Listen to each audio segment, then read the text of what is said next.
right, so I am continuing with my my green screen experimentation.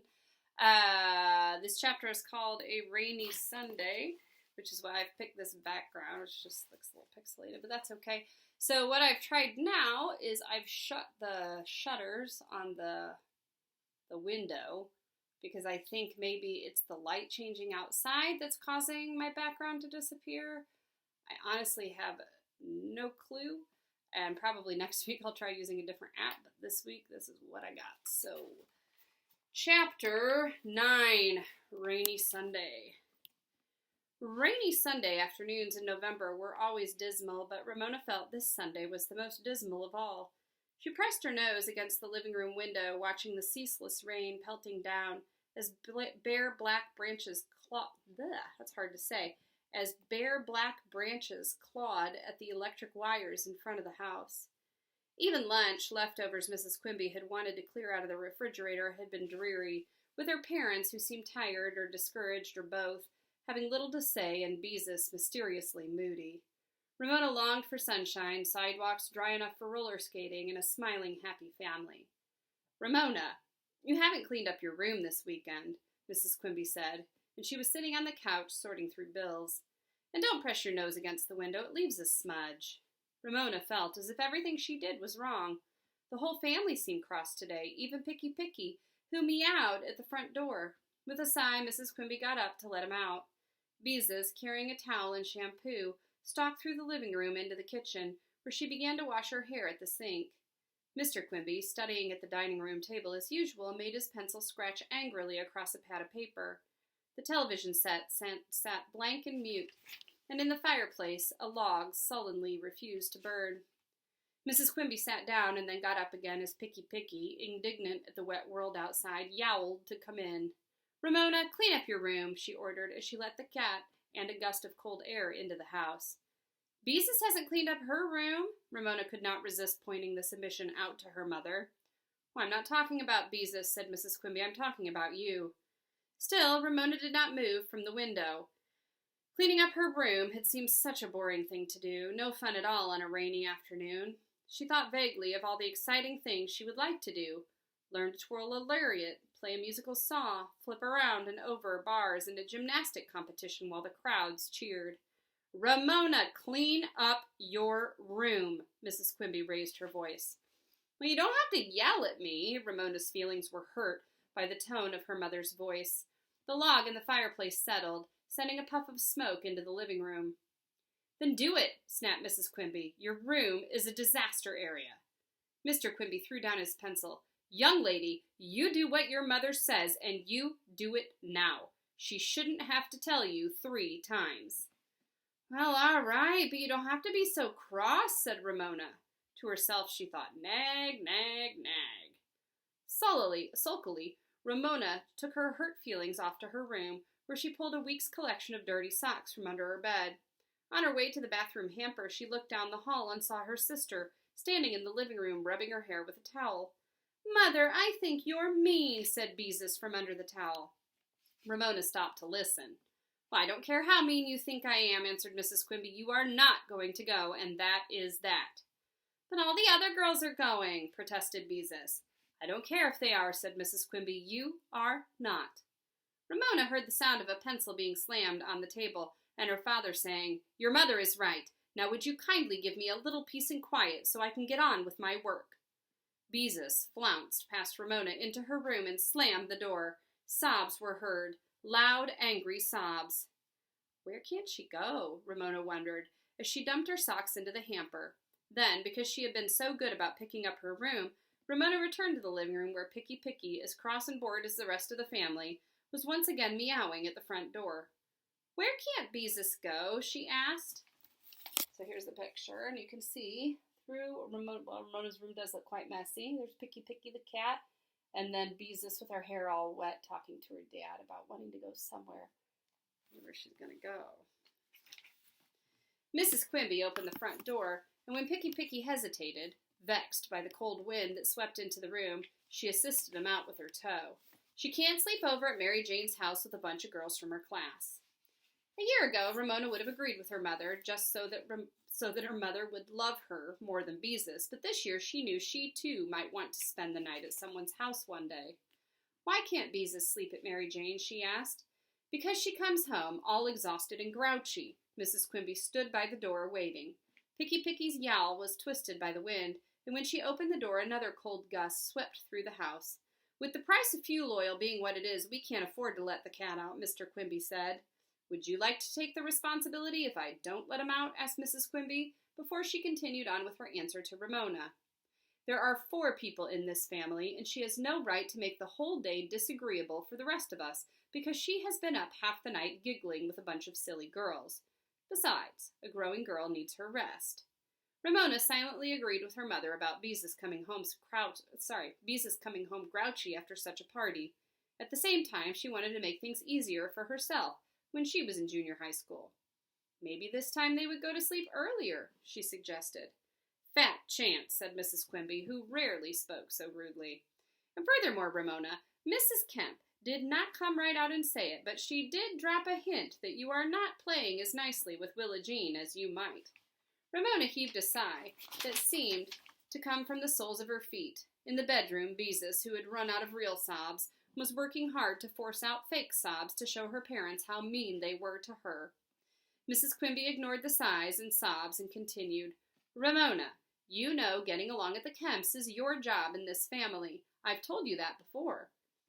How could Ramona explain to her mother that Willa Jean had finally caught on, that sustained silent reading was just plain reading a book? For a while, Willa Jean wanted Ramona to read aloud a few boring books the Kemps owned, the sort of books people who did not know anything about children so often gave them. Willa Jean listened to them several times, grew bored, and now insisted on playing beauty shop. Ramona did not want her fingernails painted by Willa Jean, and she knew she would be blamed if Willa Jean spilled nail polish. Instead of Mrs. Kemp's taking care of Ramona, Ramona was taking care of Willa Jean. Ramona looked at the carpet, sighed again, and said, "I try." She felt sorry for herself, misunderstood and underappreciated. Nobody in the whole world understood how hard it was to go to the Kemp's house after school when she did not have a bicycle. Mrs. Quimby relented. "I know it isn't easy," she said with a half smile, "but don't give up."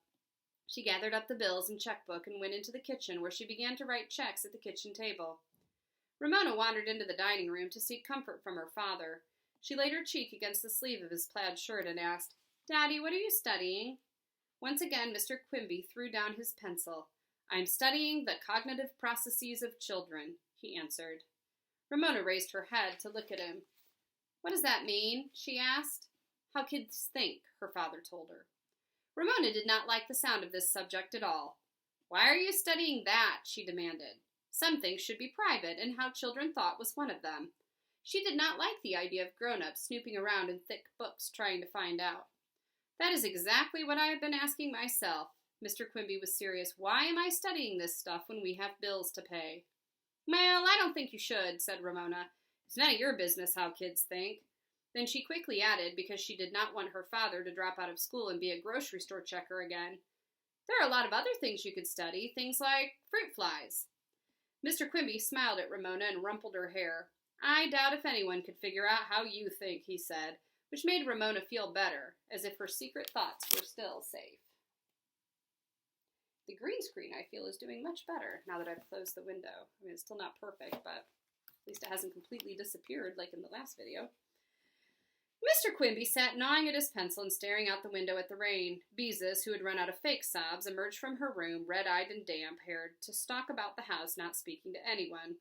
Ramona flopped down on the couch. She hated rainy Sundays, especially this one, and longed for Monday when she could escape to school. The Quimby's house seemed to have grown smaller during the day, until it was no longer big enough to hold her family and all its problems. She tried not to think about the half-overheard conversations of her parents after the girls had gone to bed, grown-up talk that Ramona understood just enough to know that her parents were concerned about their future. Ramona had deep, secret worries of her own. She worried that her father might accidentally be locked in the frozen food warehouse, where it was so cold sometimes it snowed indoors. What if he was filling a big order, and the men who were lucky enough to get small orders to fill left work ahead of him, and forgot, and locked him in the warehouse, and he couldn't get out and froze to death? Well, of course that wouldn't happen. But it might, insisted a tiny voice in the back of her mind. Don't be silly, she told the little voice. Yes, but, began the little voice, and despite the worry that would not go away, Ramona wanted her father to go on working so he could stay in school and someday get a job he liked. While Ramona worried, the house was silent except for the sound of rain and the scratch of her father's pencil. The smoking logs settled in the fireplace, sending up a few feeble sparks. The day grew darker. Ramona was beginning to feel hungry, but there was no comfortable bustle of cooking in the kitchen. Suddenly, Mr. Quimby slammed shut his book and threw down his pencil so hard it bounced on the floor. Ramona sat up. Now what was wrong? Come on, everybody, said her father. Get cleaned up. Let's stop this grumping around. We're going out for dinner, and we are going to smile and be pleasant if it kills us. That's an order. The girls stared at their father and then at one another. What was going on? They'd not gone out to dinner for months. How could they afford to go now? To the Whopper Burger? Asked Ramona. Sure, said Mr. Quimby, who appeared cheerful for the first time that day. Why not? The sky's the limit. Mrs. Quimby came into the living room with a handful of stamped envelopes. But, Bob, she began. Now, don't worry, her husband said. We'll manage. During Thanksgiving, I'll be putting in more hours in the warehouse and getting more overtime. There's no reason why we can't have a treat once in a while. And the Whopper Burger isn't exactly your 4-star gourmet restaurant.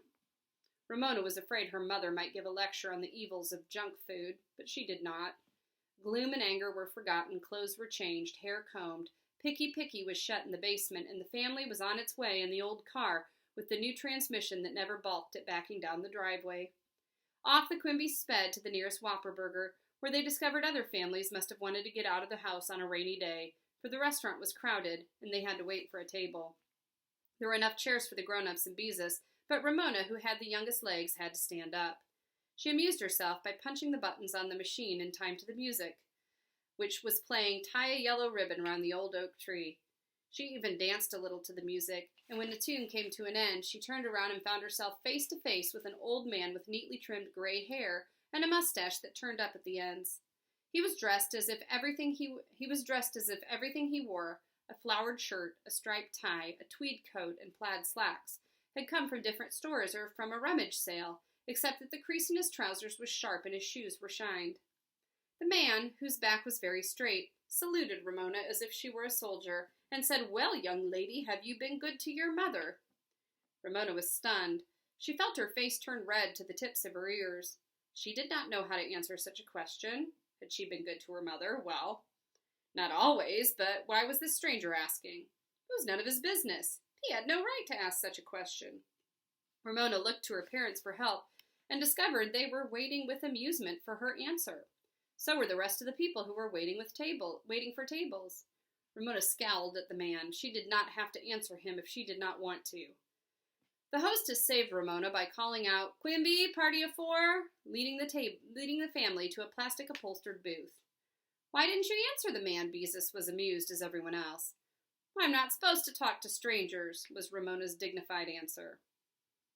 But Mother and Daddy are with us, Beezus pointed out, rather meanly, Ramona thought. Remember, said Mr. Quimby, as he opened his menu, we are all going to smile and enjoy ourselves, even if it kills us. As Ramona picked up her menu, she was still seething inside. Maybe she hadn't always been good to her mother, but that man had no right to pry. When she discovered he was seated in a single booth across the aisle, she gave him an indignant look, which he answered with a merry wink. Ah, he'd been teasing. Well, Ramona didn't like it. When Ramona opened her menu, she made an exciting discovery. She no longer had to depend on colored pictures of hamburgers, french fries, chili, and steak to help her make up her mind. She could now read what was on the menu. She studied carefully, and when she came to the bottom, she read the dreaded words, Child's Plate for Children under 12. And then came the list of choices, fish sticks, chicken drumsticks, hot dogs. None of them, to Ramona, food for a treat. They were food for a school cafeteria. Daddy? Ramona whispered, Do I have to have a child's plate? Not if you don't want to, her father's smile was understanding. Ramona ordered the smallest adult item on the menu. Whopper Burger was noted for fast service, and in a few minutes the waitress set down the Quimby's dinners, a hamburger and french fries for Ramona, a cheeseburger and french fries for Beezus, a cheeseburger and french fries for Beezus and her mother, and hamburgers with chili for her father. Ramona bit into her hamburger. Bliss. Warm, soft, juicy, tart with relish, juice dribbled down her chin. She noticed her mother start to say something and change her mind. Ramona caught the dribble with her paper napkin before it reached her collar. The French fries, crisp on the outside, mealy on the inside, tasted better than anything Ramona had ever eaten. The family ate in companionable silence for a few moments until the edge was taken off their hunger. A little change once in a while does make a big difference, said Mrs. Quimby. It does us all good. Especially after the way, Ramona stopped herself from finishing with, after the way Beezus acted this afternoon, and instead she sat up straight and smiled. So there is the family eating, and then you can see the old man that was teasing Ramona, sitting by himself.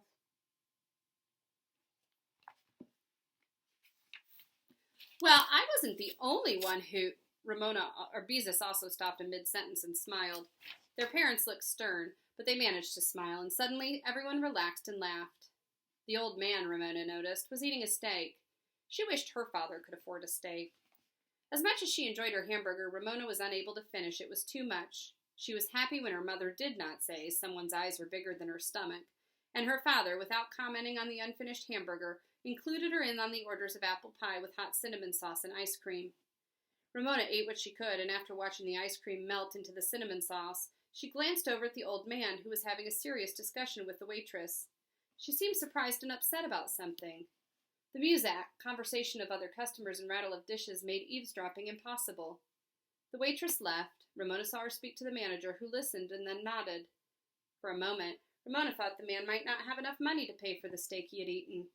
Apparently he did, however, for after listening to what the waitress had to say, he left a tip under the edge of his plate and picked up his check. To Ramona's embarrassment, he stood up, winked, and saluted her once again. Then he left. Ramona did not know what to make of him.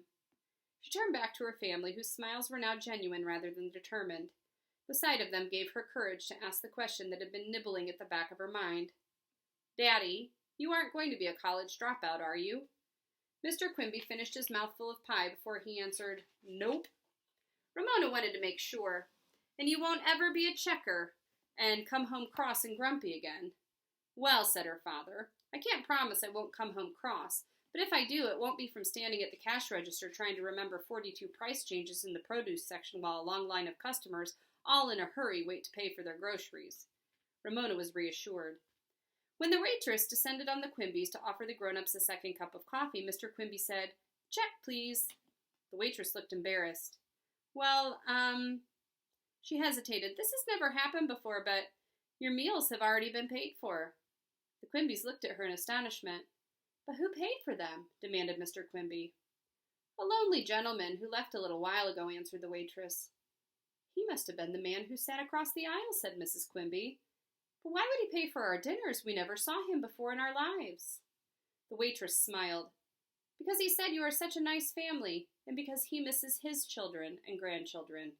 She dashed off with her pot of coffee, leaving the Quimbys in surprised, even shocked silence. A nice family? After the way they had behaved on a rainy Sunday. "A mysterious stranger, just like in a book," said Beezus. "I never thought I'd meet one." "Poor lonely man," said Mrs. Quimby at last, and Mr. Quimby shoved a tip under his saucer. Still stunned into silence, the family struggled into their wraps and splashed across the parking lot to their car, which started promptly and backed obediently out of its parking place. As the windshield wipers began their rhythmic exercise, the family rode in silence, each thinking about the events of the day. "You know," said Mrs. Quimby thoughtfully as the car left the parking lot and headed down the street, "I think he was right. We are a nice family." "Not all the time," said Ramona, as usual demanding accuracy. Nobody is nice all the time," answered her father. "Or if they are, they're boring." "Not even your parents are nice all the time," added Mrs. Quimby. Ramona secretly agreed, but she had not expected her parents to admit it. Deep down inside, she felt she herself was nice all the time, but sometimes on the outside her niceness sort of, curdled. Then people did not understand how nice she really was. Maybe other people curdled too.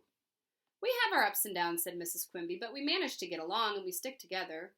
"We're nicer than some families I know," said Beezus. "Some families don't even eat dinner together." After a moment she made a confession. I don't really like sleeping on someone's floor in a sleeping bag. I didn't think you did. Mrs. Quimby reached back and patted Beezus on the knee. That's one reason I said you couldn't go. Oops, my computer fell asleep. Hold on. Wake up, computer. There we go. Still going. I didn't think you did, Mrs. Quimby reached back and patted Beezus on the knee. That's one reason I said you couldn't go. You didn't want to go, but didn't want to admit it. Ramona snuggled inside her car coat, feeling cozy and closed in the car with the heater breathing warm air on her nice family.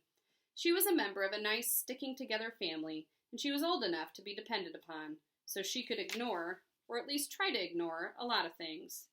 Willa Jean, she could try a lot of things. Willa Jean. She would try reading her sustained silent reading books aloud because Willa Jean was old enough to understand most of them. That should work for a little while. Mrs. Whaley. Some things were nice about her and some things were not. Ramona could get along.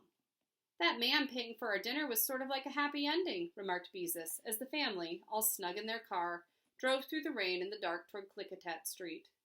A happy ending for today, corrected Ramona.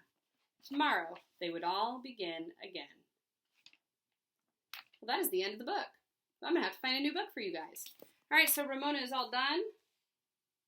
There we go. Ramona in her seat, riding home after the restaurant. There's their car. I hope you enjoyed Ramona Quimby, age 8. I think you guys can leave comments in the bottom. If you can leave comments, leave me a comment and let me know what kind of book you would like me to read next. I was thinking to read a short, scary story, or a couple of them. And then after that, we can, not too scary, nothing's going to give you bad dreams. And after that, maybe we can switch to something else. So if you want to let me know, please do. I hope you are all doing well. Miss you lots.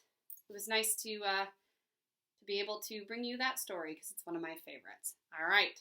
This seemed to work a lot better. I think keeping the light not changing, the windows closed. It's the first successful green screen I've had. Have a lovely, lovely week, my friends.